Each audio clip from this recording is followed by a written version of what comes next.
ሰላም ክቡራትና ክቡራን እንዴት ናችሁ? በያላችሁበት ሰላማችሁ ይብዛ። ፍቃዱ ነኝ።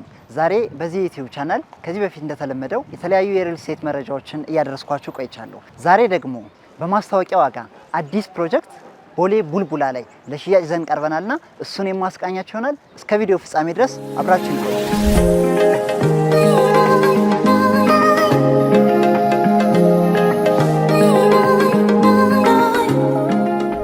ካንጋሮ ዲቨሎፕመንትስ ተገኝተናል። እንግዲህ ካንጋሮ ዲቨሎፕመንትስ ከዚህ በፊት በካንጋሮ ጫማ በካንጋሮ ፎም የምናውቀው ካምፓኒ ነው።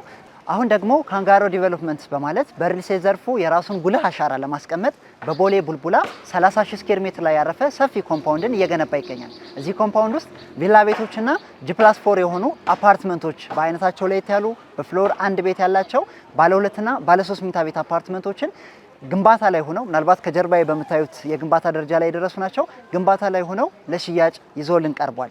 ከነዚህ አፓርትመንቶች ውስጥ እንግዲህ ባለ 2 እና ባለ 3 መኝታ ቤቶችን ባለ 2 መኝታ ቤቱን ግራውንድ ፍሎር ላይ በ107 ካሬ ሜትር አማራጭ፣ ባለ 3 መኝታ ቤቶችን ደግሞ አንደኛ፣ ሁለተኛ፣ ሶስተኛ እና አራተኛ ፎቅ ላይ በ130 ካሬ ሜትር አማራጭ ለሽያጭ ይዞልን ቀርቧል። እነዚህ ቤቶች ለሽያጭ የቀረቡ ደግሞ በመጀመሪያ ዙር የማስታወቂያ ዋጋ ምናልባት አካባቢው እየተሸጠበት ካለው ፕራይስ በጣም በቀነሰ ዋጋ ነው ለተወሰኑ ቤቶች ብቻ ለሽያጭ ያቀረቡት። ቤቶቹን ላሳያችሁና የዋጋውን ዝርዝር ያከፋፈል ሁኔታውና የዴሊቨሪ ታይሙን ደግሞ መጨረሻ ላይ በቪዲዮ ፍጻሜ ጠቅለል አድርጌ የምነግራችሁ ይሆናል። እስከ ቪዲዮ ፍጻሜ ድረስ አብራችሁ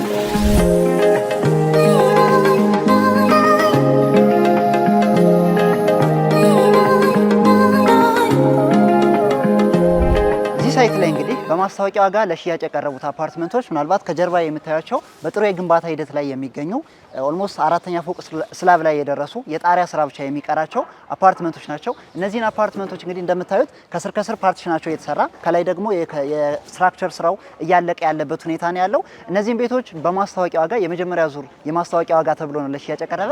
ባለ 2 መኝታው እንግዲህ 107 ካሬ ሜትር ነው። አጠቃላይ ዋጋው በፉል ፊኒሽድ 13 ሚሊዮን 600 ሺህ ብር ነው። የዚህን 30% ቅድመ ክፍያ ነው ዛሬ ላይ ከናንተ የሚጠበቀው።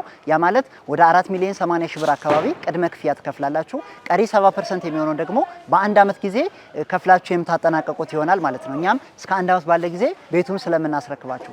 ባለ 3 መኝታውን ስናይ ደግሞ እንግዲህ 130 ካሬ ሜትር ነው። በየፍሎሩ የተለያየ የዋጋ ሬንጅ አላቸው። ነገር ግን ሚኒመም የሚባለውን ፕራይስ ላውጣላችሁና 15 ሚሊዮን 600 ሺህ ብር ነው አጠቃላይ ዋጋው የሚሆነው በፉል ፊኒሽድ ማለት ነው። ስለዚህ የዚህንም 30% ቅድመ ክፍያ ወደ 4 ሚሊዮን 700 ሺህ ብር አካባቢ ቅድመ ክፍያ ከፍላችሁ ግዥ መፈጸም ትችላላችሁ። ቀሪ 70% የሚሆነው ደግሞ በየ3 ወር ኢንተርቫሉ እስከ አንድ አመት ባለ ጊዜ ወይንም በ12 ወራት ጊዜ ከፍላችሁ የምታጠናቀቁት ይሆናል ማለት ነው። እንግዲህ ዋጋውን ይህንን ካየን የክፍያ ስርዓቱ ይህንን ይመስላል ካልኳቸው ቤቶቹስ ውስጣቸው ምን ይመስላል፣ ዲዛይናቸውስ ምን ይመስላል የሚለውን ደግሞ ቤቶቹ ውስጥ እየገባን የማሳያቸው ይሆናል። አብራችሁ ቆዩ።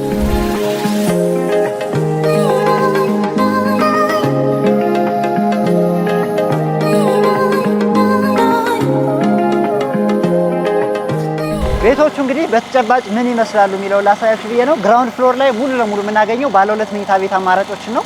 አንደኛ፣ ሁለተኛ፣ ሶስተኛ እና አራተኛ ፎቅ ደግሞ ባለ 3 መኝታ ቤት አማራጮች እናገኛለን። ቤቶቹን እንግዲህ አሳያችኋለሁ። ላይክ አሁን ያለሁበት የቆምኩበት ቦታ የህንፃው ዋና መግቢያ ነው።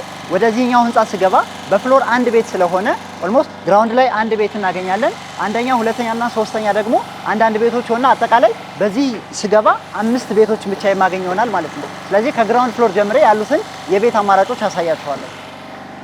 ስለዚህ አሁን ግራውንድ ፍሎር ላይ ነው የምንገኘው። ግራውንድ ፍሎር ላይ ደግሞ የምናገኘው ባለ 2 መኝታ ቤት አማራጭን ይሆናል ማለት ነው። ባለ 3 መኝታ ቤቶችን ደግሞ የምናገኘው እችን ደረጃ ተከትለን በወጣን ቁጥር በየፍሎሩ አንዳንድ ባለ 3 መኝታ ቤቶችን የምናገኝ ይሆናል ማለት ነው። ስለዚህ ከባለ 2 መኝታውን ጀምር ሜን ጌታችን እዚህ ጋር ይጀምራል። ሜን ጌቱ እዚህ ጋር ነው የሚሆነው። እዚህ ጋር ደግሞ እንግዲህ እንደምታዩት በጣም የሚያምር ሰፊ ሳሎን አለው። እንደፈለግን ፈርኒሽ ማድረግ እንችላለን። ከስር እንደምታዩት ቻኪንግ ጀምረናል። ፓርቲሽን ከላይ እየሰራን ነው። ስትራክቸሩ እየተሰራ ነው እንዳያችሁት ቅድም ፕሮግረሱ ላይ። የቤቶቹ አቀማመጥ እንግዲህ ሳሎን እዚህ ጋር ዳይኒንግ ስፔስ አለው። እዚህ ጋር የኪችን ኤሪያ አለ። ኪችን ኮመን ባዝሩም እዚህ ጋር አለ። ሁለቱን መኝታ ቤቶች 2 ቤድሩም ታይፕ ስለሆነ ሁለቱን መኝታ ቤቶች እዚህ ጋር አንደኛውን የልጆች መኝታ ቤት በቂ የተፈጥሮ ብርሃን አለው።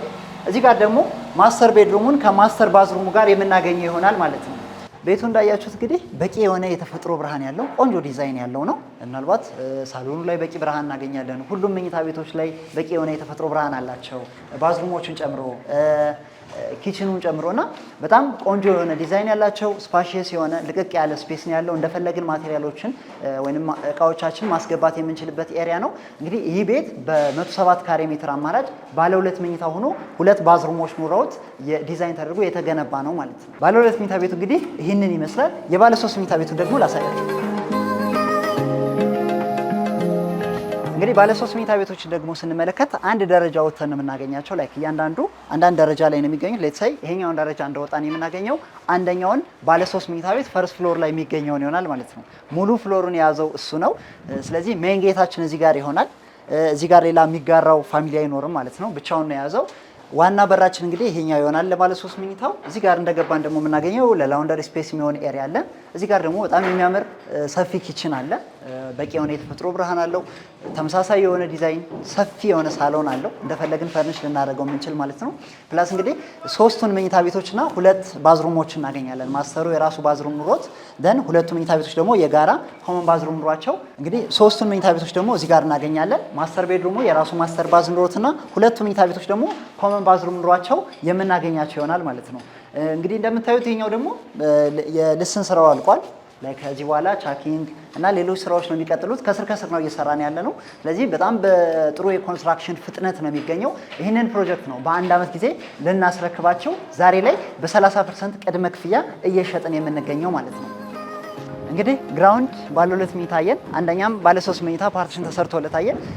አሁን ደግሞ ሁለተኛ ፎቅ ደርሰናል። እንግዲህ ሁለተኛ ፎቅ ላይ ደግሞ በምታዩት መልኩ ስትራክቸሩ ተሰርቶ አልቋል። የሚቀረው የፓርቲሽን ስራና ሌሎች የፊኒሽንግ ስራዎች የሚቀጥሉ ይሆናል ማለት ነው በሂደት። ስለዚህ ከዚህ በላይም እንደዚሁ ስትራክቸራችሁ እየተሰራ ያለበት ሁኔታ ነው ያለው። አክቹአሊ ይሄኛው ቢልዲንግ የቀረው የጣሪያ ስራ ብቻ ይሆናል ማለት ነው። ነገር ግን እዚህ ጋር ያመጣዋችሁ ምንድነው ኮንስትራክሽኑ በሂደት እየሄደ እንደሆነ ላይክ ከስር ከስር ስራዎች እየቀጠሉ እንደሆነ የሚለውን ነገር አንደርስታንድ እንድታደርጉት ብዬ ነው። እንደምታዩት በጣም ጥርት ያለ የኮንስትራክሽን ግንባታ ነው። በጣም ሃይ ኳሊቲ የሆነ የኮንክሪት ስላብ ነው የተጠቀምነው። ከዛ በተጨማሪ ደግሞ እንግዲህ በዚህ ደረጃ ሂደቱን በጣም በአፋጣኝ በአስቸኳይ እየሰራን ያለንበት ሁኔታ ስላለ እሱን እንደ አንድ ማሳያ እንድታዩት ለማለት ነው ወደዚህ ጋበዝኳቸው። እንዳያችሁት እንግዲህ በጥሩ የግንባታ ደረጃ ላይ የሚገኝ በጥሩ ዋጋ ደግሞ ለሽያጭ የቀረበ አፓርትመንት ነው። ምናልባት እንግዲህ ኮምፓውንድ እንደ ኮምፓውንድ 30,000 ስኩዌር ሜትር ላይ ያረፈ ነው ብያቸዋለሁ። በቂ የሆነ የመኪና ማቆሚያ ስፔስ ያለው፣ የልጆች መጫወቻ ያለው፣ የከርሰ ምድር ውሃ፣ ባካፕ ጀነሬተር፣ እነዚህ አይነት ነገሮች መሰረታዊ የሚባሉ ነገሮች የሚሟሉለት ሰፊ የመኖሪያ መንደር ነው ማለት ነው። እንግዲህ ይህ ኮምፓውንድ እንግዲህ የት ይገኛል የሚለውን ሎኬሽኑን ስናይ ቦሌ ቡልቡላ ሪፌንቲ አደባባይ ወይንም ደግሞ ከዚህ ከማርያም አደባባይ ወረድ ስንል ዋናው መንገድ ዳር የሚገኝ ኮምፓውንድ ነው። ምናልባት ከእኔ ሪል ስቴት ፊት ለፊት ማለት ነው እዛው አጠገቡ ላይ የሚገኝ ኮምፓውንድ ነው። እንግዲህ ዛሬ ላይ የምንገኘው በማስታወቂያ ዋጋ ነው ቤቶችን እየሸጥን ያለ ነው። በጣም አፎርደብል የሆነ ፕራይስ ነው። በዚህ ዋጋ እነዚህን ቤቶች እንዳያመልጧችሁ እያልን ጋብዛችኋለን።